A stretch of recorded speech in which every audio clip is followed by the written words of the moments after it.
أعوذ بالله من الشيطان الرجيم. بسم الله الرحمن الرحيم. السلام عليكم ورحمة الله وبركاته. إن الحمد لله نحمده ونستعينه ونستغفره ونعوذ بالله من شرور أنفسنا وسيئات أعمالنا. من يهده الله فلا مضل له ومن يضلل فلا هادي له. أشهد أن لا إله إلا الله وحده لا شريك له وأشهد أن محمدا عبده ورسوله. فقال جل وعلا يا أيها الذين آمنوا اتقوا الله حق تقاته ولا تموتن إلا وأنتم مسلمون. يا أيها الناس اتقوا ربكم الذي خلقكم من نفس واحدة وخلق منها زوجها وبث منهما رجالا كثيرا ونساء واتقوا الله الذي تساءلون به والأرحام إن الله كان عليكم رقيبا. يا أيها الذين آمنوا اتقوا الله وقولوا قولا سديدا يصلح لكم أعمالكم ويغفر لكم ذنوبكم ومن يطع الله ورسوله فقد فاز فوزا عظيما. أما بعد فإن أصدق الحديث كتاب الله وإن أفضل الهدي هدي محمد صلى الله عليه وسلم وشر الأمور محدثاتها فإن كل محدثات بدعة وكل بدعة ضلالة وكل ضلالة في النار. Ikhwani fid din wa akhwati fillah rahimani wa rahimakumullah. Kembali di malam hari ini kita melanjutkan kitab Aina Nahnu min Akhlaqis Salaf, di mana kita dibandingkan akhlaknya para salaf. Dan pada malam hari ini kita masuki pembahasan yang baru, yaitu di bab as-salafu wa zuhdu fid dunya. Salaf dan zuhudnya mereka di dunia. Sebelum kita baca riwayat-riwayat dari para ulama-ulama salaf bagaimana zuhudnya mereka tentang dunia ini, bagaimana zuhudnya mereka dengan kehidupan dunia, maka terlebih dahulu kita harus fahami apa itu zuhud. Apa yang dimaksud dengan zuhud? Siapa yang tahu? Apa itu zuhud? Kita sering mendengar kalimat ini, zuhud, zuhud, zuhud. Tapi kira-kira tahu enggak kita apa makna zuhud itu?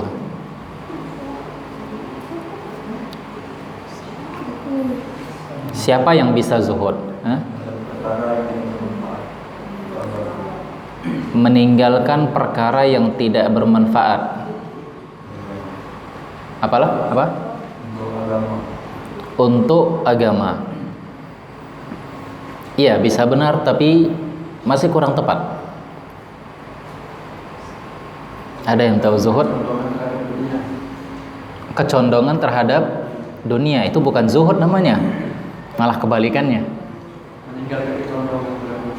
Meninggalkan kecondongan terhadap dunia. Sama bisa jadi tapi masih belum tepat. Merendahkan diri. Merendahkan diri bukan. Nah,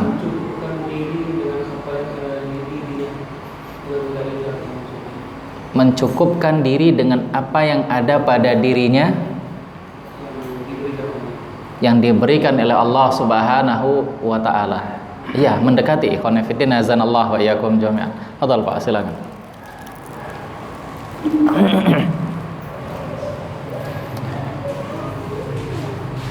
Baik. Kira-kira semua orang bisa zuhud enggak? Atau hanya orang-orang tertentu yang bisa zuhud?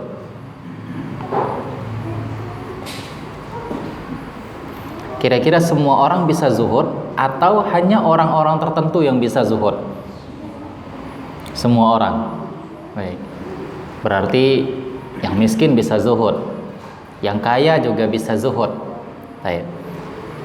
Kalau zuhudnya orang kaya gimana?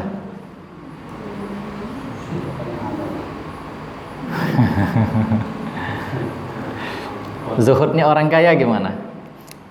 Dia punya rumah, dia punya mobil. Saya nggak mau tidur di rumah, saya tidur di di halaman aja. Punya mobil, mau ke masjid, masjid agak jauh, nggak usah naik mobil lah, jalan kaki aja. Gimana? Apa? Orang kaya menjadikan dunia di tangannya. Gimana itu contohnya? Tawa aja. Ayo. Taib ikhwan fillah azanallahu wa iyyakum jami'an. Syekh bin Baz dalam mauqi' beliau, dalam situs beliau mengatakan az-zuhud fi syai', zuhud dalam sesuatu berarti adamu ta'alluq bihi wa adamu ithariha 'alal akhirah. Laisa ma'nahu tarakaha wa adamu tasabbub wal amal wal istina. Ini zuhud kata Syekh bin Baz, dan inilah makna zuhud menurut para ulama. Beliau mengatakan zuhud dalam sesuatu berarti meninggalkan ketergantungan kita dengan sesuatu tersebut. Meninggalkan ketergantungan kita dengan sesuatu tersebut. Dan adamu ithariha 'alal akhirah, menghindari pengaruh buruknya terhadap akhirat karena sesuatu tersebut. Menghindari pengaruh buruknya terhadap agama kita. Ini dia maknanya. Berarti laisa ma'naha tarakaha wa adamu tasabbub wal amal wal istina. Maknanya itu bukan meninggalkannya, bukan tidak mencari sebab atau tidak beramal. Bukan itu maknanya kata beliau. Tapi maknanya adalah menghindari ketergantungan dengan sesuatu tersebut dan menjauhi pengaruh buruknya dari akhirat kita. Zuhud di dunia misalnya, zuhud dengan dunia berarti kita meninggalkan ketergantungan diri kita dengan dunia, meninggalkan ketergantungan kita dengan dunia. Dan kalau seandainya ada dunia di hadapan kita, ada akhirat di hadapan kita, kalau kita ambil dunia ternyata bisa merusak akhirat, maka dia tidak ambil dunia itu untuk menjaga akhirat. Itu dia maknanya. Meninggalkan ketergantungan terhadap sesuatu dan menjauhi pengaruh buruk dari sesuatu tersebut terhadap akhirat. Kita zuhud dengan harta berarti meninggalkan ketergantungan kita dengan harta dan menghindari pengaruh buruknya kalau seandainya pengaruh terhadap agama kita. Kita kejar ini, tapi ternyata berpengaruh sama agama kita, bisa merusak agama kita, akhirnya nggak jadi kita kejar. Itu dia. Maka ini makna zuhud. Tapi kalau kita kejar, ternyata nggak memiliki efek sama agama, nggak memiliki pengaruh sama agama, kita tetap bisa kuat, kita tetap bisa istiqomah, maka silakan kejar. Paham? Berarti kalau definisi dan maknanya kata Syekh, bukan berarti meninggalkannya, bukan berarti tidak mencari sebab, bukan berarti tidak beramal, tapi menghindari ketergantungan kita dengan sesuatu tersebut. Ini dia makna zuhud. Berarti kalau definisi yang dijelaskan oleh Syekh bin Baz ini, kira-kira semua orang bisa zuhud nggak? Bisa. Baik miskin maupun kaya. Gimana kayanya orang zuhud? Gimana kita balik? Gimana zuhudnya orang kaya? Dia tidak tergantung dengan harta dia. Tidak ketergantungan dengan harta dia. Dia punya harta, tapi dia tidak menjadikan hartanya ini menjadi sesuatu yang nomor satu dibandingkan akhirat dia. Ini zuhud. Jadi jangan bilang orang kaya nggak bisa zuhud. Orang kaya juga bisa zuhud. Bukan berarti dia meninggalkan hartanya. Wah, dia punya mobil, pengen sholat di masjid, biar zuhud jalan kaki aja. Ini bukan zuhud namanya. Walaupun masjidnya dekat misalnya di sana, dia punya sepeda motor, masjidnya dekat di sana, dia naik sepeda motor, bisa zuhud. Atau masjidnya di simpang, dia naik mobil ke masjid, bisa zuhud. Jadi zuhud itu bukan berarti meninggalkan harta, bukan berarti meninggalkan amal, bukan berarti meninggalkan sebab untuk memperoleh harta. Tapi zuhud itu adalah menghindari ketergantungan seseorang kepada sesuatu yang dizuhudkan. Kita zuhud dengan harta berarti menghindari ketergantungan kita dengan harta tersebut. Jadi kalau seandainya ada dua hal yang di depan mata kita, yang satu materi dunia, yang satu akhirat, kita harus memilih di antara dua ini. Dan bahkan kita bukan memilih, kita bisa memilih dua-duanya. Kita bisa memilih dua-duanya. Tapi tatkala kita ambil akhirat dan kita ambil dunia, ternyata bisa merusak akhirat, akhirnya kita tinggalkan dunia demi menjaga akhirat. Maka ini namanya zuhud. Kalau dia bisa ambil dua-dua, dia ambil dunia akhirat, dia ambil dunia, ternyata ketika dia ambil dunia nggak merusak akhiratnya, maka dia ambil juga dunia, tetap juga dikatakan zuhud. Faham? Ini definisi zuhud yang dikatakan oleh Syekh bin Baz. Yang namanya ikhwan fillah azanallahu iyyakum jami'an. Ya, ini berdasarkan hadis Nabi sallallahu alaihi wasallam. Bagaimana Nabi sallallahu alaihi wasallam menyuruh kita untuk zuhud. Bukan berarti meninggalkan kerja. Kita tetap kerja. Tapi orang yang bekerja tidak menjadi tidak menghalangi dia untuk zuhud. Orang yang mencari harta dunia tidak menghalangi dia untuk zuhud. Orang yang mencari kekayaan tidak menghalangi dia untuk zuhud. Apa kata Nabi sallallahu alaihi wasallam dalam hadis yang dikeluarkan oleh Imam Muslim? Nabi SAW mengatakan, ihris ala ma yanfa'uka wasta'in billah. Carilah apa yang bisa mendapatkan kemanfaatan untuk dirimu. Carilah sesuatu yang bisa memberikan manfaat untuk dirimu. Kemudian minta tolonglah kepada Allah Subhanahu wa taala. Hadis ini menunjukkan apa?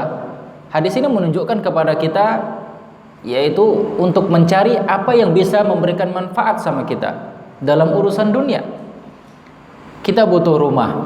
Kalau nggak punya rumah, nanti anak-anak tidur di mana? Istri tidur di mana? Ngontrak ke sana kemari, ya setiap tahun capek bongkar-bongkar barang. Akhirnya kita cari rumah, ya untuk bisa tinggal di situ. Maka kita cari rumah tersebut dan sambil meminta kepada Allah Subhanahu wa taala. Demikian juga kita mau taklim, terkadang hujan, akhirnya nggak bisa taklim, atau tempatnya jauh, mau taklim bawa istri, bawa anak, kasihan masuk angin. Akhirnya kita kepengen biar bisa taklim, biar enak, cari uang, beli mobil agar bisa taklim di situ. Keluarga pergi bareng ke majelis ilmu tanpa masuk angin, tiba di majelis ilmu pun pikirannya tenang, dia bisa fokus. Maka dia cari mobil. Nah, ini kata Nabi sallallahu alaihi wasallam, ihris ala ma yanfa'uka. Cari apa yang bermanfaat untuk dirimu. Wasta'in billah, dan minta tolong kepada Allah Subhanahu wa taala. Maka ini ikhwan fillah tidak menafikan kita untuk bekerja. Zuhud tidak menafikan kita untuk mencari harta. Dan juga Nabi sallallahu alaihi wasallam mengatakan dalam hadis yang dikeluarkan oleh Imam Bukhari, li an ya'khudha ahadukum uhbalahu thumma ya'til jabal fayati bi huzmati min hatab ala dhahrihi fayabi'uha fayakuffullahu biha wajhah khairun lahu min an yas'alan nas a'tauhu aw mana'uhu. Nabi SAW mengatakan, salah seorang dari kalian yang mengambil talinya, kemudian dia pergi ke gunung, kemudian dia pulang dari gunung itu dengan membawa satu ikat kayu yang dia letakkan di punggungnya, kemudian dia jual ke pasar dan Allah cukupkan dia dari itu, dari hasilnya, khairun lahu min an yas'alan nas a'tauhu aw mana'uhu. Maka ini lebih baik bagi dia daripada dia minta-minta sama orang. Apakah dia dikasih atau dia tidak dikasih? Maka dari sini ikhwan fillah menunjukkan zuhud itu apa? Tidak tergantung dengan sesuatu yang kita zuhudkan, tidak tergantung dengan orang lain. Orang miskin, terus saya mau zuhud, saya nggak mau cari kerja, saya ingin fokus ke agama, saya ingin fokus ibadah, saya ingin fokus melaksanakan ketaatan kepada Allah. Kalau saya kerja nanti itu malah menyibukkan agama saya. Akhirnya dia nggak kerja, cuman kerjanya minta-minta agar dia bisa makan. Apakah yang dibentuk zuhud? Ini nggak zuhud namanya. Kenapa? Karena Nabi bilang orang tersebut dia cari kayu bakar di gunung, di hutan, kemudian dia jual dan Allah cukupkan hasilnya itu untuk dia gunakan itu untuk kehidupan pribadinya, maka ini lebih baik daripada dia kerjanya minta-minta. Nah, jadi di sini kita paham ikhwan fillah, zuhud itu bukan berarti meninggalkan dunia. Salah kalau ada orang yang mengatakan zuhud itu meninggalkan dunia. Tidak. Silahkan antum kejar dunia itu, silahkan antum kejar dunia. Ya, apa yang bermanfaat? Karena ikhwan fillah, kalau antum berpikir zuhud itu artinya meninggalkan dunia, muslim pasti akan miskin semuanya. Sementara kita butuh nggak kaya? Kita butuh kekayaan. Kita butuh rumah. Kita butuh kendaraan, kita butuh apa yang bisa memberikan manfaat untuk kita, untuk membantu apa? Membantu akhirat kita. Kalau seandainya zuhud itu identik dengan meninggalkan kerja, zuhud itu identik meninggalkan dunia, maka ikhwan fillah azanallahu wa iyyakum jami'an, agama Islam tidak akan tegak di muka bumi ini. Toh semuanya harus zuhud. Gak usah pakai mobil, gak usah pakai sepeda motor, gak usah kemana-mana jalan kaki, zuhud, kan begitu. Baju bagus, di lemari ada yang baru, ada yang cantik, ada yang harganya 300.000, 400.000, tapi pengen zuhud, cari baju yang agak koyak-koyak. Ini bukan zuhud namanya. Ini ngarep sama orang lain biar dibantu. Biar donasi keluar. Kan itu ikhwan fillah azanallahu wa iyyakum jami'an. Jadi ini zuhud. Namun ikhwan fillah, agar jangan sampai kelewat batas dengan dunia yang kita cari, maka disinilah dia butuh zuhud. Kalau seandainya dunia tersebut yang kita cari malah merusak agama kita, maka sebaiknya dihindari. Cari yang lain yang tidak bisa merusak agama kita. Ini maknanya zuhud. Kenapa ya ikhwan fillah? Karena memang sifatnya manusia. Gak usah diajarin dia cari uang, dia udah pandai cari uang. Gak usah diajarin, nak kamu nanti udah besar harus hidup kaya. Gak usah antum ajarin, dia pasti kalau sudah besar mikirnya ke sana. Benar nggak? Iya. Enggak, kalau orang yang normal ikhwan fillah, orang yang normal pasti dia akan mikirnya gimana ya bisa jadi kaya. Walaupun dia dari kecil nggak diajarin, nah kalau udah besar jadi kaya.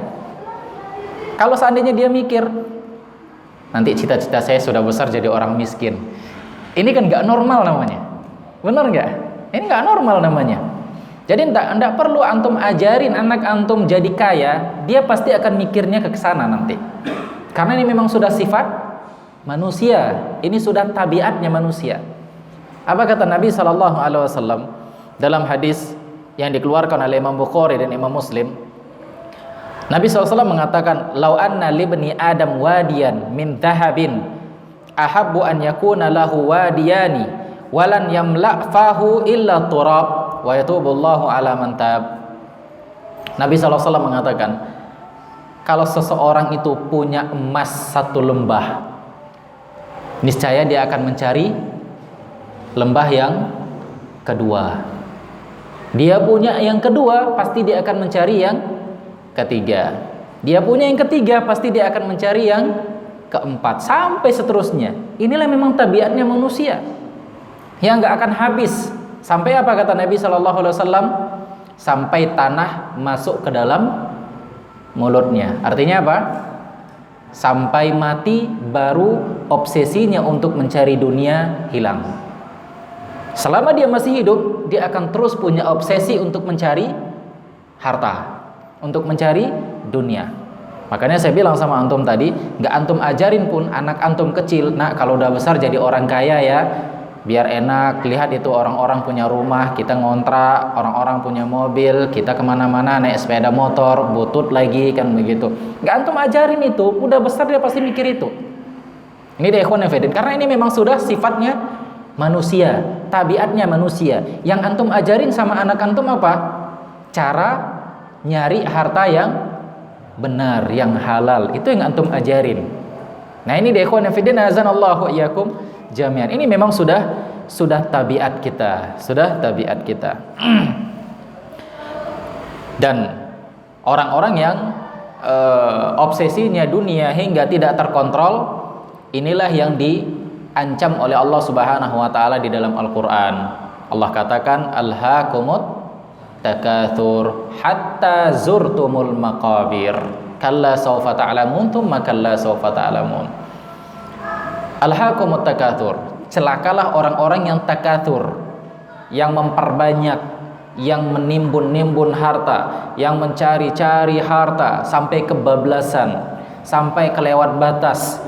Malam jadi siang, siang jadi malam, kaki jadi kepala, kepala jadi kaki.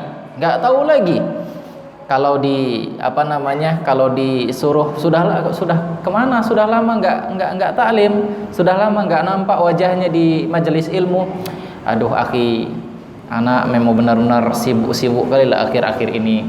Kerjaan anak betul-betul mengganggu ngaji anak. Jadi anak selesaikan dulu kerjaan anak. Kapan antum selesai kerja? Illa turab, kecuali kalau tanah yang sudah masuk ke dalam mulut, selesai kerjaan antum. Jadi ikhwan fillah, sebenarnya ini bukan alasan. Sudah lama nggak nampak, nggak mau nongol wajahnya di majelis ilmu, ditanya alasannya itu, anak sibuk kali sekarang ini kerja. Baru sedikit Allah bukakan dunia untuk dia, sudah majelis ilmu hilang. Majelis ilmu hilang. Ini dia ikhwan fillah. Dengan alasan apa? Aduh, ntar anak selesaikan dulu urusan anak ini. Kalau sudah selesai, anak akan ngaji. Apa kata Nabi SAW? Dapat 1 lembah emas, dia akan cari emas kedua. Dapat 2 lembah, dia akan cari ketiga. Dapat yang ketiga, dia akan cari keempat. Kapan selesai obsesinya? Ketika mati, selesai obsesinya. Makanya nggak heran ikhwan fillah, ada orang-orang yang sudah lama nggak ngaji lagi, sibuk dengan dunia. Ketika ditanya kapan ngaji, nanti entar insya Allah kalau seandainya sudah selesai ini saya ngaji. Tahun depan ditunggu juga, ternyata nggak datang. Kapan ngaji? Aduh, nambah lagi kemarin, kalau diberhentikan kayaknya susah gitu. Tahun depan ditunggu lagi, kemana? Kau udah lama nggak datang? Iya, kayaknya nih sudah futur lah atau gimana nih, kan begitu. Sampai sama sekali total hilang di majelis ilmu, sibuk dengan urusan dunia. Tiba-tiba sudah dengar beritanya fulan sudah meninggal. Ini ikhwan fillah, azanallahu wa iyyakum jami'an. Maka kembali kita ke tema, zuhud itu adalah menghindari ketergantungan kita dengan dunia, dengan sesuatu, dengan harta. Meninggali ketergantungan kita dengan dunia. Bukan berarti kita meninggalkan dunia, tapi meninggali ketergantungan dengan dunia. Ini dua hal yang berbeda. Silahkan antum cari harta sebanyak-banyaknya, dan seharusnya kalau antum seorang muslim yang cerdas, maka berpikirlah bagaimana caranya bisa mendapatkan harta yang banyak namun bisa ngaji. Berapa banyak orang yang dia berpikir tuh bekerja keras, sementara seharusnya apa? Bekerja cerdas. Bekerja keras, 1 hari dia kerja dapat 1 juta. Gimana caranya ya? 1 jam kerja dapat 1 juta. Udah, setelah itu santai di rumah sama anak dan istri, kemudian ngaji. Kita seharusnya seperti itu, bukan disibukkan dengan slogan-slogan kerja keras tapi kerja cerdas. Ini di ikhwan fiddin, azanallahu wa iyyakum jami'an. Apalagi di zaman sekarang, media pendukung kita untuk mencari uang. Kan begitu. Banyak orang-orang yang mengiklankan produknya di media. Banyak yang dia membuat akun, membuat konten dengan tujuan dia dapat masukan iklan, dia di endorse dari orang lain, kan begitu.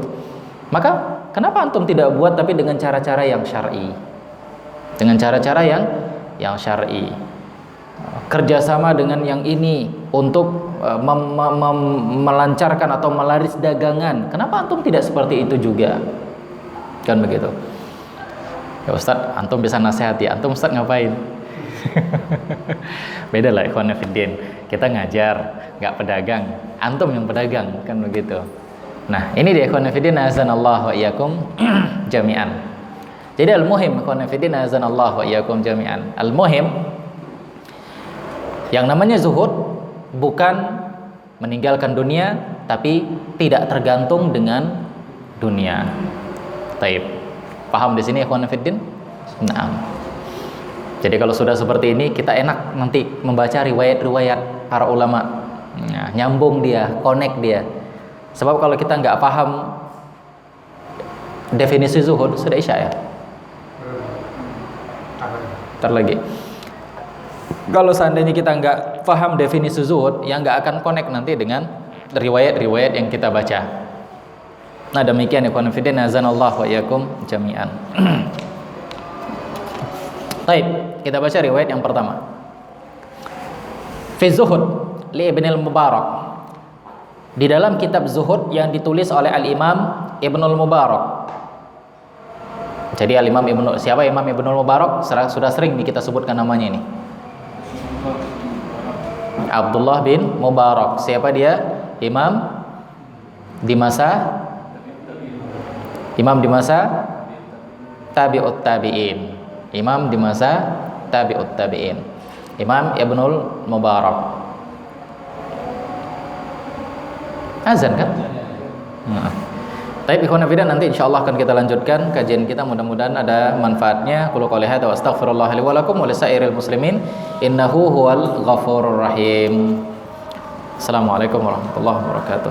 Bismillahirrahmanirrahim. Alhamdulillahirabbil alamin, wassalatu wassalamu ala asyrafil anbiya'i wal mursalin wa ala alihi wa ashabihi wa man tabi'ahum bi ihsanin ila yaumiddin.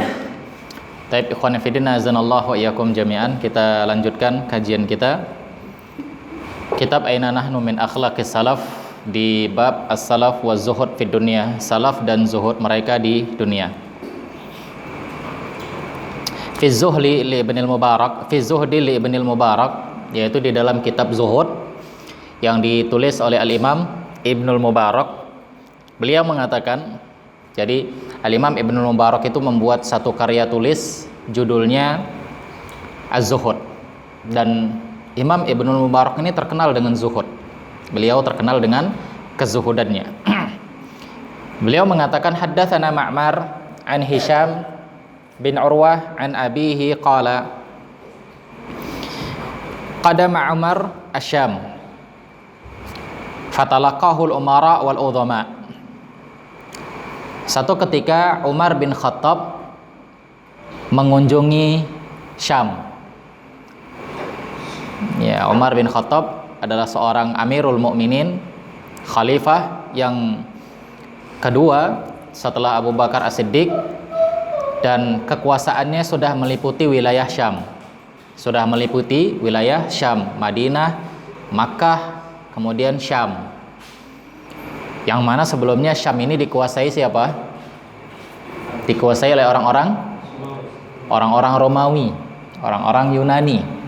Dan bahkan mereka menjadikan Syam ini sebagai pusat pemerintahan mereka. Namun setelah Umar bin Khattab menaklukkan kota Syam, akhirnya mereka pun tersingkir sampai ke wilayah Konstantinopel. Di mana itu Konstantinopel? Turki. Siapa tadi yang jawab? Masya Allah, syafol. 2 kali. Nah, Fadol, silahkan. Diborong semua nih hari ini.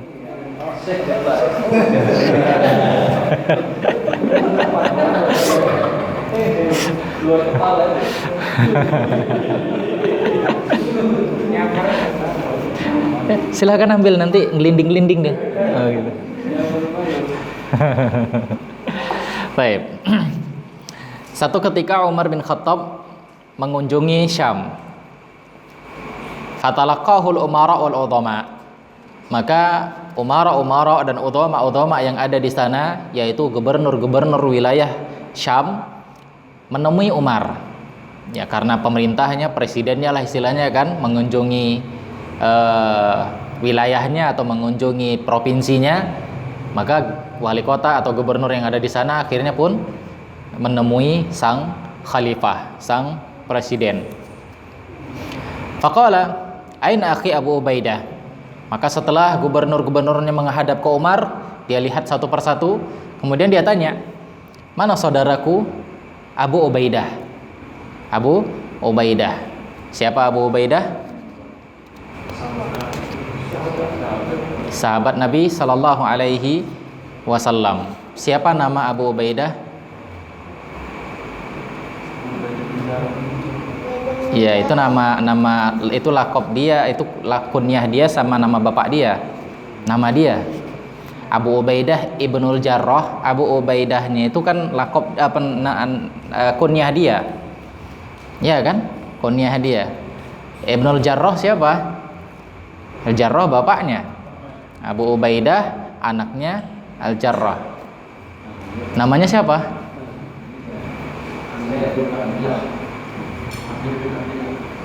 Apa? Amir bin Abdillah. Yang lain?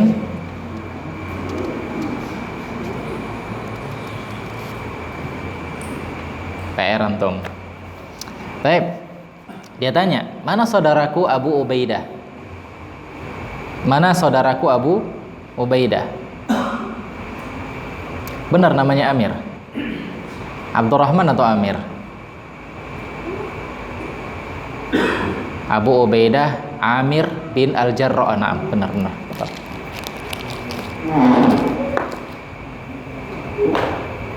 Nah. Baik. Aina akhi Abu Ubaidah? Mana saudaraku Abu Ubaidah, katanya. Mana saudaraku Abu Ubaidah? Yaitu Abu Ubaidah juga sebagai seorang gubernur yang ada di sana. Qalu yatikal an. Ya, mereka bilang, orang-orang yang menemui Umar, mereka bilang, wahai Amirul Mukminin, nanti dia akan datang. Kami suruh dia nanti datang kepada dirimu. Qala faja'a ala naqatin maktumah bihabl. Maka Abu Ubaidah pun mendatangi menghadap kepada sang khalifah dengan untanya yang diikat dengan tali. Fasallama alaihi. Maka Abu Ubaidah pun menyalami Umar bin Khattab. Dia datang, assalamualaikum wahai khalifah. Waalaikumsalam, kata Umar bin Khattab. Tsumma qala linnas insirifu anna. Kemudian Umar bilang sama orang-orang yang menghadap kepada mereka, sudah, tinggalkan kami berdua dengan Abu Ubaidah ini, katanya. Dia suruh yang lain pulang. Nah, biarkan kami berdua, kami ada urusan yang penting yang mau kami bicarakan. Fasara ma'ahu hatta ata manzilahu. Akhirnya Umar dan Abu Ubaidah pun berjalan melewati jalan-jalan sampailah ke rumah Abu Ubaidah Ibnul Jarrah. Sampailah ke rumah Abu Ubaidah Ibnul Jarrah. Fanazala alaihi. Maka Umar pun memasuki rumah Abu Ubaidah Ibnul Jarrah. Dia masuki rumah Abu Ubaidah Ibnul Jarrah. Falam yara fi baitihi illa sayfahu wa turasahu wa rihlahu. Umar lihat di dalam rumah Abu Ubaidah itu. Dia lihat perabotan-perabotan Abu Ubaidah itu sama sekali nggak ada. Yang ada di dalam rumahnya itu cuman pedang, kemudian tameng, kemudian pelana unta atau pelana kuda. Itu yang ada di dalam rumah Abu Ubaidah. Jadi nggak ada peralatan-peralatan yang lain, peralatan memasak itu nggak ada, apalagi tempat tidur nggak ada. Cuman ada pedang, tameng sama pelana. Kemudian faqala lahu Umar. Umar pun berkata kepada Abu Ubaidah bin al-Jarrah, "Lau ittakhadta mata'an aw qala syai'an." Umar bilang, "Wahai Abu Ubaidah, kenapa engkau enggak beli ya perkakas-perkakas rumah, perabotan-perabotan rumah? Kan kalau di zaman dahulu kan perabotan itu paling alat-alat masak kan begitu. Ya tempat-tempat tidur yang biasa digunakan untuk mereka tidur. Ada nggak di zaman dahulu sofa? Ada nggak? Kan nggak ada. Ya kalau sudah ada peralatan-peralatan masak atau yang apa itu kan sudah berarti sudah rumahnya itu sudah berisi. Kalau di zaman sekarang kan beda kan, peralatan masak aja yang ada, nggak ada sofa, nggak ada ini, berarti itu masih kosong kan gitu dianggap. Nah kalau di zaman dahulu sudah ada peralatan masak berarti sudah berisi.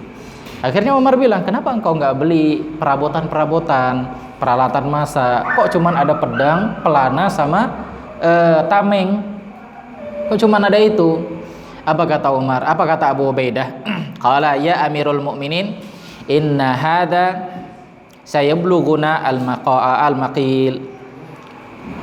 Dia mengatakan, wahai Amirul Mukminin, sesungguhnya ini, yaitu pedang, kemudian tameng dan pelana unta, dia katakan sesungguhnya inilah yang akan menyampaikan kita ke tempat istirahat. Kata dia, kata Abu Ubaidah, sesungguhnya inilah dia peralatan atau perabotan yang membuat kita sampai ke tempat peristirahatan kita. Apa maksudnya? Ikhwan fillah, azanallahu wa iyyakum jami'an. Inilah yang digunakan oleh seorang muslim. Apa sih hidup seorang muslim katanya? Hidup seorang muslim itu nih, mereka beragama, mempertahankan agama dari serangan-serangan musuh. Apa yang diperlukan di sini? Pedang, tameng, dan unta, pelana unta. Itu yang kita butuhkan. Itu yang kita butuhkan. Dengan ini semua nanti kita akan kembali ke tempat istirahat kita masing-masing, ke alam kubur, kembali ke akhirat. Jadi ini kata Abu Ubaidah. Abu Ubaidah bukan menolak nggak mau beli yang lainnya, tapi apa? Khawatir kalau dia beli yang lainnya dia akan tinggalkan ini semua. Dia akan tinggalkan ini semua. Makanya dia bilang sama Umar, wahai Umar, ini yang akan membawa kita ke tempat istirahat kita, kata Abu Ubaidah. Dan ini menunjukkan zuhudnya beliau. Beliau khawatir kalau yang lain itu akan merusak agama beliau. Ini Abu Ubaidah bin al-Jarrah. Yang berikutnya, ikhwan fillah, azanallahu wa iyyakum jami'an. An-Nu'aim bin Hammad haddatsana Ibnul Mubarak, haddatsana Muhammad bin Mutarrif, haddatsana Abu Hazim an Abdurrahman bin Sa'id bin Yarbu an Malik Ad-Dar. Malik Ad-Dar ini maula li Ibni Umar li Umar bin Khattab, rawa anhu wa an Abi Bakar As-Siddiq radhiyallahu anhu. Sa'id bin Yarbu, Abdurrahman bin Sa'id bin Yarbu mengatakan dia mendapat riwayat dari Malik Ad-Dar. Malik Ad-Dar ini adalah mantan budaknya Umar bin Khattab, mantan maula li Umar bin Khattab, mantan budaknya Umar bin Khattab. Dan dia mengambil agama, mengambil ilmu dari Umar bin Khattab, dan dia juga mengambil ilmu dari Abu Bakar As-Siddiq. Dia ngambil ilmu dari Umar dan dia juga ngambil ilmu dari Abu Bakar As-Siddiq. Malik Ad-Dar mengatakan, anna Umar radhiyallahu anhu akhadha 400 dinar. Satu ketika Umar radhiyallahu taala anhu mengambil uang sebanyak 400 dinar. Ya, Umar seorang khalifah. Dia ambil uang sebanyak 400 dinar. Berapa ini jumlahnya kalau dirupiahkan? Berapa jumlahnya? 400 dinar ini kalau dirupiahkan. Kita hitung-hitung aja lah, kita samakan aja lah, misalnya konversi emas yang ada di zaman dahulu dengan sekarang. Taib. 1 dinar itu berapa? Berapa gram emas? 4,25 gram. 4,25 gram emas. kita samakan aja lah emas sekarang dengan konversi emas di zaman dahulu. Berarti kalau 4,25 gram itu berapa duit? 1 gram berapa? Hah? 1 gram emas berapa? 1 juta. Berarti sekitar 4 jutaan. 4 juta. Itu 1 dinar. Kali 400 dinar. 4 juta kali 400. Hah? 400 juta. 16 miliar. Atau 1,6 miliar. 4 juta kali 400 1,6 miliar. 1.600 juta. Kan begitu. 1.600 iya benar. 1.600 juta atau 1,6 miliar. Nah, antum bayangkan ikhwan fillah. Umar bin Khattab mengambil uang sebanyak 1,6 miliar atau 400 dinar. Fantastis nggak ini? Fantastis ikhwan fillah. Jumlah yang sangat banyak sekali. Ini kalau seandainya emas, konversi emasnya di zaman kita sekarang ini sama dengan emas di zaman dahulu. Ya, para ulama mengatakan ini berbeda, lebih besar di zaman dahulu daripada di zaman sekarang. Nah, Umar mengambil uang sebanyak 4,25 dinar. Faqala li ghulam. Kemudian dia bilang sama budaknya ini, yaitu Malik Ad-Dar ini. Dia katakan kepada budaknya ini, idhab biha ila Abi Ubaidah. Bawa uang ini kepada Abu Ubaidah. Kasih uang ini yang sebanyak 1,6 miliar kepada Abu Ubaidah. Thumma tallahu sa'ah fil bait hatta tanzura ma yasna. Jadi dia bilang, ini uang kasih sama Abu Ubaidah untuk dia. Untuk dia ini. Bukan dikorupsi ya. Apalagi bantuan sosial. Masya Allah luar biasa ya. Ini uang untuk dia ini. Kasih sama Abu Ubaidah 1,6 miliar. Karena Umar kan tahu Abu Ubaidah rumahnya nggak ada apa-apa kan, cuman ada pedang, pelana, sama tameng. Kasih sama dia 1,6 miliar katanya. Akhirnya dibawa sama Malik Ad-Dar ini. Dia bawa, dia sampaikan. Qala fadhahaba bihal ghulam. Thumma talahu sa'ah fil bait hatta tanzura ma yasna. Kasih uang ini sama dia 1,6 miliar ini atau 400 dinar ini. Kemudian tunggulah sejenak di rumahnya. Kira-kira apa yang dia lakukan dengan uang itu? Kata Umar bin Khattab. Fadhahaba bihal ghulam. Faqala. Maka Malik Ad-Dar ini pun berangkat ke rumah Abu Ubaidah. Dan dia pun bertemu dengan Abu Ubaidah, kemudian mengatakan, yaqulu laka amirul mu'minin khudh hadihi. Umar memerintahkan kepada engkau untuk ngambil uang ini. Nih, ambil uang 1,6 miliar untuk dirimu. Antum dikasih 100 juta mau enggak? Mau enggak? Wah, ngejar lah kita 100 juta gitu kan. Kasih, ya jangan disia-siakan 100 juta, apalagi di zaman sekarang kan begitu. Ini, ambil uang 1,6 miliar. Ini perintah Umar, harus engkau ambil. Ini perintah Umar bin Khattab. Faqala wassallallahu wa rahimahu. Maka Abu Ubaidah pun mendoakan Umar bin Khattab. Dia katakan semoga Allah Subhanahu wa taala merahmati beliau. Semoga Allah Subhanahu wa taala merahmati Umar bin Khattab. Tsumma qala ta'ali ya jariyah idhabi bihadhihi sab'ah ila fulan wa bihadhihi al-khamsah ila fulan hatta in faddaha. Apa yang dilakukan oleh Abu Ubaidah setelah dia dapat 400 dinar atau sekitar 1,6 miliar? Dia panggil anak kecil, dia panggil budaknya. Dia bilang, sini dulu. Ini ada uang, coba kasih sama si fulan, tetangga kita, kasih.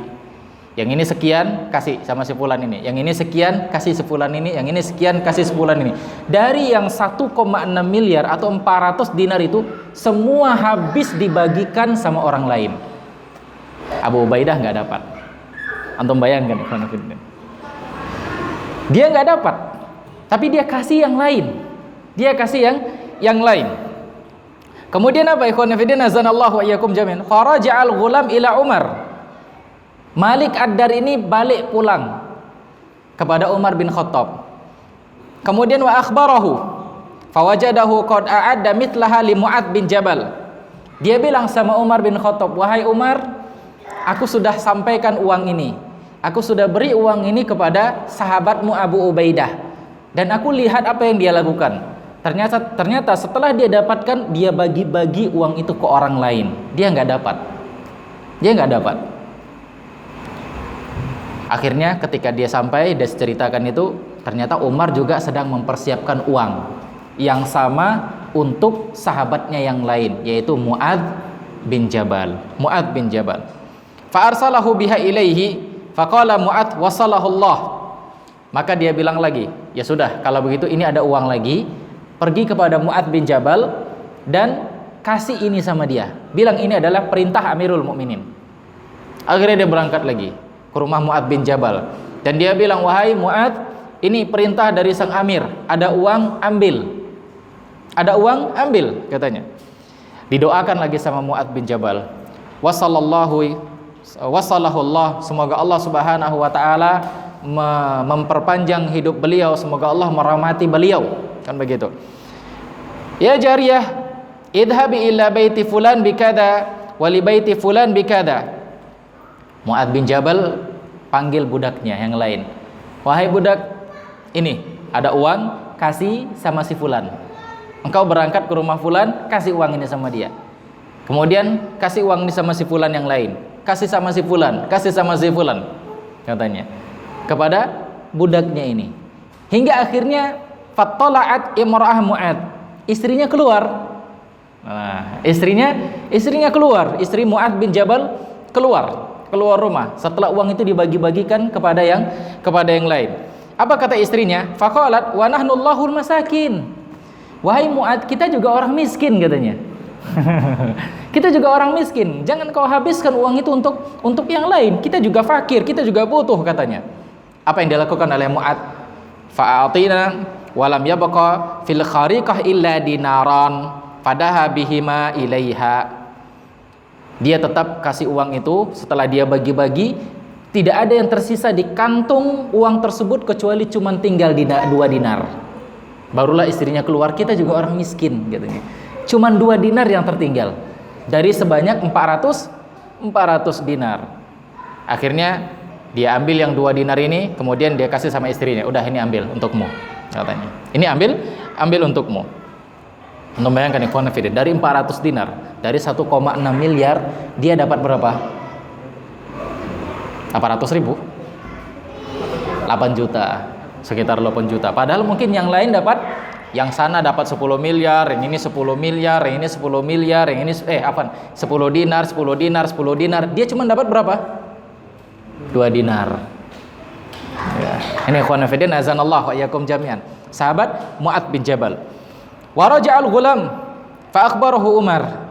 Maka Malik Ad-Dar ini pun balik lagi kepada Umar bin Khattab dan dia sampaikan berita ini kepada Umar bin Khattab. Apa yang dikatakan oleh Umar? Fasurra bidzalik. Umar pun merasa senang dengan tindakan sahabat-sahabatnya ini. Wa qala innahum ikhwah ba'duhum min ba'di. Dia bilang, "Inilah teman-temanku, sesungguhnya mereka itu bersaudara. Ketika mereka mendapatkan kesenangan, mereka enggak hanya mikirkan untuk diri mereka, tapi mereka juga mikir ke yang lain, mikir ke tetangga, mikir ke kawan-kawannya. Mereka enggak mau hanya senang untuk diri mereka sendiri." Ini kata Allah Subhanahu wa taala di dalam Al-Qur'an, "Wa amma bi ni'mati rabbika fahaddits." Adapun nikmat yang Allah berikan kepadamu, maka sampaikan kepada orang lain, ceritakan kepada orang lain. Apa maksudnya sampaikan kepada orang lain, ceritakan kepada orang lain? Bukan pamer harta. Antum dapat uang banyak, antum ceritakan kemana-mana. Saya dapat uang sekian, saya dapat uang sekian, tapi antum nggak kasih yang lain. Itu namanya pamer, kan begitu. Tapi apa maksudnya di sini? Kasih, bantu yang lain. Innal mu'minuna ikhwah. Sesungguhnya seorang mukmin, sesungguhnya orang-orang mukmin itu adalah bersaudara. satu sama lain bersaudara. Ketika ada teman yang merasa kesusahan, dia juga akan merasa kesusahan. Inilah dia ikhwan fillah, azanallahu wa iyyakum jami'an. Sahabat-sahabat Umar bin Khattab, Abu Ubaidah maupun Mu'ad bin Jabal, hatinya tidak tergantung dengan yang namanya harta. Hatinya tidak tergantung dengan yang namanya harta. Sehingga apa ikhwan fillah? Sehingga mereka merasa kaya. Beda orang yang hatinya itu tergantung dengan harta. Dia akan merasa miskin walaupun dia sudah punya semuanya. Dia punya mobil, dia punya rumah, dia punya tanah yang luas. Tapi pikirannya hanya tergantung kepada harta. Kurang sedikit atau enggak beruntung sedikit, dia sudah pusing. Sehingga seolah-olah dia merasa miskin. Ikhwan fillah, azanallahu wa iyyakum jami'an. Sahabat-sahabat Umar bin Khattab ini, hati mereka itu tidak tergantung dengan harta yang diberikan oleh Umar bin Khattab kepada mereka. Padahal jumlahnya sangat fantastis. Jumlahnya sangat fantastis.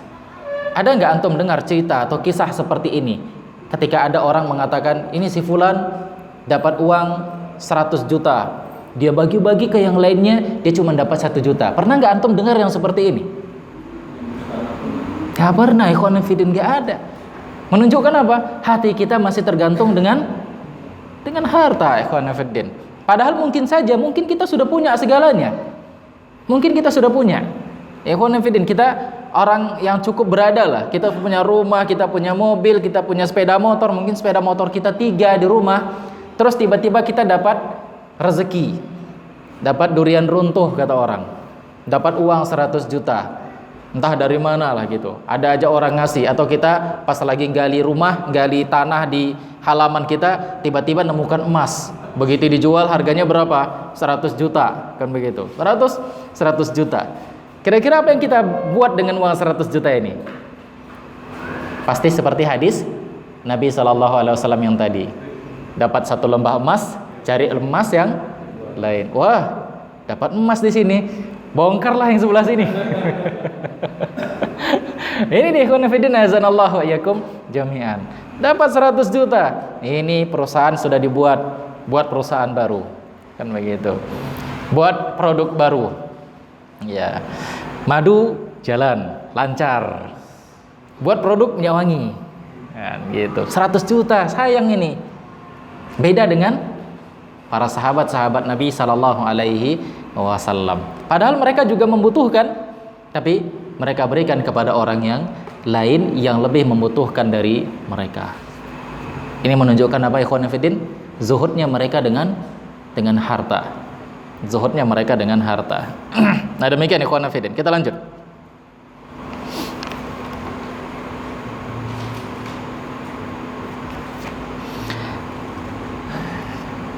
Wa an Abi Ismail At-Tirmidzi qala haddatsana Sulaiman bin Ayyub bin Isa bin Musa haddatsani abi an jaddi an Musa an Talhah an abihi annahu atahu mal min Hadramaut, yaitu dari Talhah dari bapaknya. Ya wallahu alam apakah ini Talhah, mungkin Talhah bin Ubaidillah dari bapaknya. Annahu atahu malun min Hadramaut, dia diberikan uang yang berasal dari Hadramaut. Hadramaut mana? Yaman. Hadramaut wilayah Yaman. Dia mendapatkan uang 700 alaf. Wah, ini jumlahnya lebih besar lagi. 700 alaf, sekitar 700.000. Kalau yang tadi 400, yang tadi 400 dinar, ini 700.000 dinar. Jumlah yang lebih fantastis. Berapa uang itu? 400 dinar tadi sekitar 2,8 miliar. 2,8. Yang 400 dinar. 400 dinar tadi sekitar 1,6. Taruhlah 1 miliar 400 dinar. Berarti kalau 800 2 miliar. Taruhlah berapa? 1.100, 400, 800, 1 juta berarti gimana ngitungnya gitu juga bingung. 400, 1000 berarti 1000 dinar. Taruhlah 1000 dinar itu sekitar 2 miliar lah. Ya, kita sebutkanlah 1000 dinar berarti 2 miliar. Berarti kalau 10.000 dinar berapa? 10.000 dinar berarti sekitar 2 miliar 1000 dinar. Berarti kalau 10 dinar sekitar 20 miliar kan begitu. 1000 dinar 20 miliar. Kalau 10.000 dinar 10.000 dinar 10 miliar. Kalau 100.000 dinar berapa miliar? 10 miliar, 100 miliar. 100 miliar. Kalau 700.000 dinar, 700.000 berarti 100 miliar kali 700 miliar. Fantastis jumlahnya ikhwan fillah yang dia dapatkan. 700 miliar. Antum kalau dapat ini 7 turunan gak habis-habis uangnya. Iya kan? Susah antum ngabisinnya gitu. Susah ngabisinnya kan gitu. Kalau kita susah nyari uang, dia malah susah ngabisin uang. 700 miliar kan begitu. Fabata lailatahu yatalamlam. Tapi dia tidur di malam harinya setelah didapat uang di siang hari, tidur di malam hari dia nggak bisa tidur. Uang yang banyak dia nggak bisa tidur. Bukan karena takut dimalingin pencuri, bukan karena takut itu. Tapi apa yang dia katakan? Faqalat lahu zaujatahu malak, istrinya negur dia. Istrinya bicara berkata sama suaminya ini, kenapa engkau nggak bisa tidur? Apa yang menyebabkan engkau tidak bisa tidur? Qala, maka dia bilang, tafakkartu mundu lailah fakultu ma dhannu rajulin bi rabbih yabitu wa hadzal mal fi baitihi. Dari sejak semalam aku mikir terus, katanya. Dari sejak semalam aku mikir terus. Faqalat, fakultu ma dhannu rajulin bi rabbih yabitu wa hadzal mal fi baitihi. Gimana bisa seorang hamba itu bisa berhadapan dengan Allah nanti sementara dia memiliki uang yang banyak di dalam rumahnya? Di mana rasa malu dia kepada Allah Subhanahu wa taala terhadap orang lain sementara di rumahnya banyak sekali jumlah uang? Bagaimana dia nanti akan menghadap kepada Allah Subhanahu wa taala mempertanggungjawabkan uang yang banyak sekali di dalam rumahnya ini? Itu kata dia. Ini yang dia pikirin. Masya Allah, ini yang dipikirin laki-laki ini. Akhirnya istrinya pun ngasih ide. Nah, Masya Allah, luar biasa nih istri. Luar biasa ini istri. Qalat fa aina anta an ba'di akhillaika fa idza asbahta. Kamu kan punya teman, katanya. Kan punya sahabat-sahabat, kan punya kawan-kawan, punya tetangga. Ya udah, pagi harinya kasih sama mereka, katanya. Pagi harinya kasih sama mereka uang-uang tersebut, bagikan kepada mereka. Ada nggak istri antum kayak gitu kalau antum dapat uang? Kira-kira ada nggak? Masya Allah, luar biasa kalau kita dapat istri seperti ini, ikhwan fillah. Pulang kerja, pulang jualan, alhamdulillah kita dapat rezeki ini dagangan yang kita beli tadi seharusnya untungnya itu cuman 10 juta, tapi ada orang yang bayarin 100 juta Kira-kira mau kita apakan uang kita ini Tenang di situ ada tanah yang mau kita beli. Di toko sana ada emas, ada cincin, ada gelang, kan begitu. Paling ini yang kita dapatkan, yang kita dengar dari istri-istri kita. Gitu. Nggak ada di antara mereka, tengok tetangga kita susah nih Ada lah ya istri yang seperti ini ya.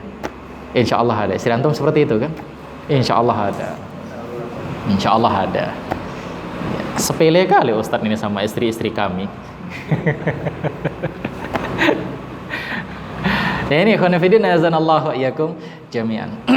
Maka istrinya bilang, kamu kan punya teman-teman, punya kawan, punya tetangga-tetangga yang susah, coba kasih sama dia.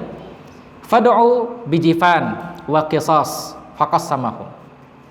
Akhirnya dia suruh istrinya untuk mengambil jifan dan qisas, alat alat kayak ini, timbangan lah ya, di jifan sama qisas ini seperti timbangan atau ukuran ya. Kalau kita beli beras apa istilahnya, teko. Nah, kayak seperti itulah. Ambilkan itu. Kemudian dia bagi-bagi sama kawan-kawannya, sama sahabat-sahabatnya. Faqala laha, apa yang dikatakan suaminya ini sama istrinya setelah istrinya memberikan ide seperti ini? Dia bilang, rahimakillah, innaki muwafiqatun bintu muwafiq. Dia bilang sama istrinya, dia puji istrinya, semoga engkau dirahmati oleh Allah Subhanahu wa ta'ala. Sesungguhnya engkau adalah wanita yang diberikan taufik, wanita yang mendapatkan taufik dari Allah, dan anak dari yang mendapatkan taufik dari Allah Subhanahu wa ta'ala. Artinya engkau ini adalah orang yang mulia, dan bapakmu juga adalah orang yang mulia. Jadi ikhwan fillah, ketika kita ada satu masalah, ternyata istri memberikan solusi sama kita, ya pujilah dia, doakan dia. Jangan ya antum sudah dikasih solusi terus antum malah marah, kok nggak bilang dari tadi? Iya kan, kok nggak bilang dari tadi? Kalau nggak kan sudah dikasih ini kan gitu. Biasanya kan seperti itu ikhwan fillah, sudahlah dikasih solusi tapi kita malah bentak-bentak istri kan begitu. Kenapa nggak dipuji dia, disanjung dia, dan didoakan dia? Ya, seperti yang dilakukan oleh ayahnya Talhah ini. Engkau adalah wanita yang dirahmati oleh Allah Subhanahu wa taala dan anak dari orang yang diberikan taufik oleh Allah Subhanahu wa taala. Wa hiya Ummu Kulthum binti As-Siddiq. Dan istrinya ini adalah Ummu Kulsum, anaknya Abu Bakar As-Siddiq. Anaknya Abu Bakar As-Siddiq. Falamma asbah, ya ketika di pagi harinya, karena dia dengar ide dari istrinya, akhirnya di pagi harinya da'a bijifan. Dia bilang, udah bawakan ukuran itulah, bawakan teko lah, bawakan teko ini. Faqassamaha bainal muhajirin wal ansor. Akhirnya dibagi-bagi sama sahabat-sahabatnya, orang-orang muhajirin dan orang-orang ansor. Faba'atha ila Ali minha bijufnah. Dia kasih kepada Ali bin Abi Thalib satu jufnah. Ya, satu jufnah ya, jifan tadi, satu teko tadilah. Setelah dibagi-bagi, udah hampir habis ini uang. Faqalat lahu zaujatuhu. Akhirnya istrinya pun ngomong. Dia bilang sama suaminya, Aba Muhammad, amma kana lana fi hadzal man min nasib? Entar suamiku katanya, kita nggak dapat katanya. Setelah dibagi-bagi, kita nggak dapat. Kok yang lain aja ini kita kok nggak ditinggalin uang ini, kata dia. Qala fa hina kunti mundul yaum. Loh, kemarin-kemarin kenapa kok nggak bilang, katanya. Kata suaminya ini, kenapa kok nggak ngasih tahu? Kok idenya cuman udah kasih ke tetangga, kasih ke kawan-kawan, kok nggak bilang tinggalkan kita sedikit? Ya masya Allah, suaminya polos gitu ya, suaminya polos, disuruh kasih sama tetangga, dia kasih semua sama tetangganya. Akhirnya qala fa aina kunti mundul yaum fasya'nuki bima baqiya. Ya karena sudah hampir habis, ya udah inilah yang tersisa, udahlah ini untuk antum, ini untuk kamu, katanya. Sisanya baru dikasih sama istri. Bayangkan ya khonafidin azanallahu wa yakum jami'an, sisanya baru dikasihkan sama istri. Fakanat surra fiha nahu alfi dirham. Yang tinggal itu cuman sekitar 1000 dirham. Tinggal cuman 1000 dirham dari 700.000 dinar. Dirham itu ukuran perak. Kalau 1 gram emas harganya 1 juta, 1 gram perak berapa? Nggak sampai kayaknya 200.000. Paling sekitar 20.000 itu. 20.000, 25.000, itulah 1 gram perak. Berarti kalau seandainya 20.000 lah, 1000 gram berapa itu? 20 kali 1000. Sekitar berapa itu? 20.000, 20 kali 1000. 20.000 kali 1000. Sekitar 20 juta yang didapatkan. Dari berapa? Dari 700 miliar. Antum bayangkan ikhwan fillah, dari 700 miliar yang dia dapat cuman 20 juta. Padahal itu uang punya siapa? Punya dia. Uang itu punya dia. Ini ikhwan fillah azanallahu wa iyyakum jami'an. Menunjukkan apa? Zuhudnya mereka dengan harta. Gak mikir mereka, toh uang juga bakalan bisa dicari lagi. Ya sudah, inilah sisanya. Kenapa kemarin kok nggak bilang, katanya. Udahlah, ini sisanya untuk kamu. 20 juta yang didapatkan oleh istrinya. Antum dapat kayak gitu, kira-kira istri antum nangis nggak?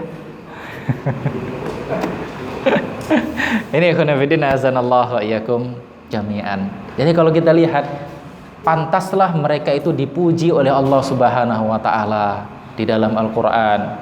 Pantaslah mereka dipuji. Ya, mereka menjadi generasi yang terbaik pertama di umat ini karena beginilah sikap mereka. Beginilah akhlak mereka yang jauh dibandingkan dengan akhlak kita. Jauh sekali dibandingkan dengan akhlak kita. Tapi kita ngotot, kita salafi.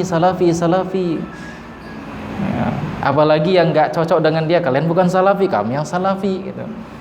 Ini seperti ini, khonafidin azanallahu wa iyyakum jami'an. Sementara sahabat-sahabat Nabi SAW begini akhlak mereka dengan harta, dengan istri-istrinya, dengan sahabat-sahabatnya.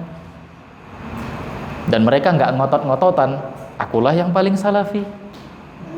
Beda dengan kita, ya khonafidin azanallahu wa iyyakum jami'an. Maka di sini seharusnya kita bercermin. Siapa kita dibandingkan dengan mereka-mereka ini. Nah, demikian ikhwan fillah azanallahu wa iyyakum jami'an. Baiklah ikhwan fillah, sudah 8:30. Ya, kita lanjut aja nanti di pertemuan berikutnya, mudah-mudahan ada manfaatnya. Aku qouli hadza wa astaghfirullah li wa lakum wa lisairil muslimin innahu huwal ghafurur rahim. Bagi antum yang mau bertanya, tafadhol silahkan. Nah. Biasanya kan kalau pulang kampung kan, sanak saudara di kampung kan sini di beras kita kan, di kota lagi ya. Tapi ini di Indonesia sana lagi berbuka, ada sanak saudara yang meninggal ya kan. Ya harus diisikan beras kalau kita pulang. Diisikan beras? Maksudnya diisikan gimana nih? Dikasih beras. Ya kan biasa itu kalau kita pulang kampung kan. Kita yang bawa beras ke mereka? Kita yang dikasih beras. Kita dikasih beras. Biasanya kita pulang kampung, orang keluarga pulang kampung, kalau kita mau balik ke kota biasanya dikasih beras, dikasih bahan-bahan makanan lain gitu. Nah, sekarang mereka sedang berduka, kita dari kota mau pulang kampung, kita mau bawakan beras gitu. Kita dibawakan beras lagi. Oh, kita dikasih beras lagi, sementara mereka sedang berduka. Maksudnya artinya dalam musibah, misalnya banjir atau kesusahan, meninggal. Ikhwan fillah azanallahu wa iyyakum jami'an. Seharusnya kita yang bantu mereka, bukan malah mereka yang mengeluarkan harta, karena mereka dalam kondisi yang susah. Kalau seandainya kita diberikan, dan ya mungkin saja ikhwan fillah, karena kan bisa jadi di satu tempat kalau nggak diambil yang diberi tersinggung. Biasanya kan gitu kan, ada di satu tempat misalnya dia ngasih kita hadiah gitu, atau ngasih kita, sudah menjadi kebiasaan setempat itu, kalau keluarganya mau balik lagi ke Medan harus dibawakan oleh-oleh, dikasih beras, dikasih ini. Kalau nggak kita terima, dia bisa tersinggung. Ya nggak apa-apa, antum ambil saja, tapi antum beri dia lebih. Antum dikasih satu karung beras, antum kasih satu karung, berapa harganya? 300.000 lah misal, dikasih 300.000, antum kasih dia 1 juta. Kalau kita lagi kesusahan, sama-sama susah ini, nggak usah pulang kampung lah. saudara kan ada yang wafat. Oh, yang meninggal. Oh, Ya seharusnya disampaikan sama saudara, ya alangkah baiknya ini dimanfaatkan untuk keluarga yang ada di sana gitu. Dimanfaatkan, digunakan untuk makan dan yang lainnya. Insya Allah kami di kota aman, jatah beras banyak. Ya dikomunikasikan aja, itu dia. Nah, demikian Allah Taala alam. Nah, Kalau dibawa pulang halal sih sebenarnya, berasnya halal. Nah, cuman kan ya kita membebani mereka jadinya, membebani mereka. Maka sebaiknya ya sampaikan dengan bijak kepada mereka, dan insya Allah mereka pasti akan paham yang seperti itu. Insya Allah mereka akan paham. Nah, Allah Taala alam. Nah, baik. Ada lagi yang lain? Gak ada, ya udah kita tutup. Mudah-mudahan ada manfaatnya. Aku qouli hadza wa astaghfirullah li wa lakum wa lisairil muslimin innahu huwal ghafurur rahim. Subhanakallahumma bihamdik asyhadu an la ilaha illa anta astaghfiruka wa atubu ilaik. Assalamualaikum warahmatullahi wabarakatuh.